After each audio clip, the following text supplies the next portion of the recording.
Jammu and Kashmir. The formulation of Jammu and Kashmir as a single political and geographic entity dates back to the year of 16th March 1846 when the Amritsar Treaty was signed between British government and Maharaja Gulab Singh. After the formation of the state, the significant parts which it comprised were Jammu, Kashmir and Ladakh.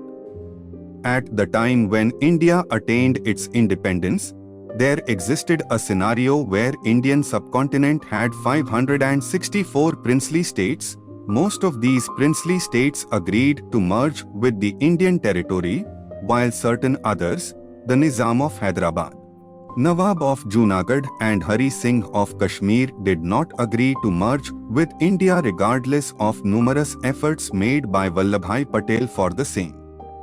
After the colonial rule of the British was brought to an end, the country was divided into two parts, that is, India and Pakistan. Now, the princely states which existed in the Indian subcontinent had an option of either parting with India or Pakistan. Muhammad Ali Jinnah was quite assertive about Kashmir parting with Pakistan, and he supported his assertion with the logical reasoning of majority of the population in Kashmir being Muslims. It would be ideal for the state to part with Pakistan. But Maharaja Hari Singh had offered proposals of standstill agreement sent to both India and Pakistan, which indicated that Kashmir had no intention of parting with either country. After the signing of the standstill agreement, there was a tribal revolt known as Poonch Uprising which broke out in Kashmir. The revolt was planned by Pakistan, and an assent was given to the same in order to gain control over the territory of Jammu and Kashmir. The main objective behind the revolt was to oust Hari Singh from Kashmir. Following the outburst, there was pressure mounted on Hari Singh to protect Kashmir and its people. Hari Singh sought the help of India. In response to this, India put forth the condition for Hari Singh to sign the instrument of accession in order to avail India's help. It was on 26 October 1947 that the instrument of accession was signed by Hari Singh, following which Jammu and Kashmir became a constitutional and legal part of India, with certain special provisions like that of having its own constitution. Article 370 was enforced from 26 January 1950 for temporary regulation of the constitutional relation between India and the state of Jammu and Kashmir. The Constitution of Jammu and Kashmir was adopted on 17 November 1956 and was in effect from 26 January 1957. It was the only state in the country to have its own constitution and had special status compared to the other Indian states. What is Article 370 of Indian Constitution? Article 370 of the Constitution was a temporary provision which grants special status to the state of Jammu and Kashmir. According to Article 370, Article 238 does not apply to Jammu and Kashmir.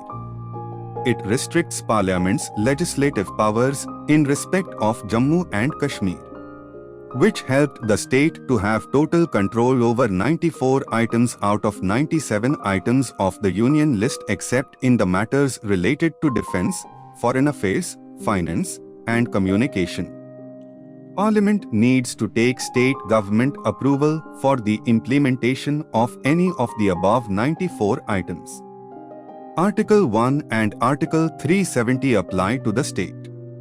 Other constitution provisions apply with exceptions and modifications specified by the President. Consultation with the state government is required for instrument of accession matters. Article 370 is temporary in the sense that the Constituent Assembly of Jammu and Kashmir have the right to modify, delete, and retain it. Features of Article 370 and Jammu and Kashmir Constitution.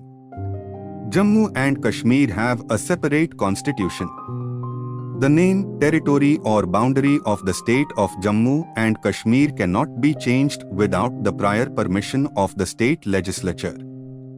Part 6 of the Indian Constitution, which deals with the state government, is not applicable to the state of Jammu and Kashmir. Directive principles of state policy and fundamental duties are not applicable. Financial emergency cannot be imposed in the state of Jammu and Kashmir. High courts of Jammu and Kashmir do not have the authority to issue writs in matters other than fundamental rights. 5th Schedule and 6th Schedule of the Indian Constitution are not applicable. Fundamental right to property is still guaranteed in J&K IA Articles 19, 1, F and 31, 2 of the Indian Constitution are applicable in this state. Right to education is not extended to the state of J&K, the only Indian state that has its own official flag. Land or property of this state cannot be purchased by the Indians of other states. What is Article 35A of Indian Constitution? Article 35A is the provision which decides who all are the persons who would be called the permanent residents of the state of Jammu and Kashmir. The people who come under the ambit of permanent residence are having privileges of acquisition of property in the state, government jobs, public sector jobs, scholarships in education and also public welfare and public aid. Abrogation of Article 370. On 5th August 2019, Article 370 ceased to be operative under the Constitution of India.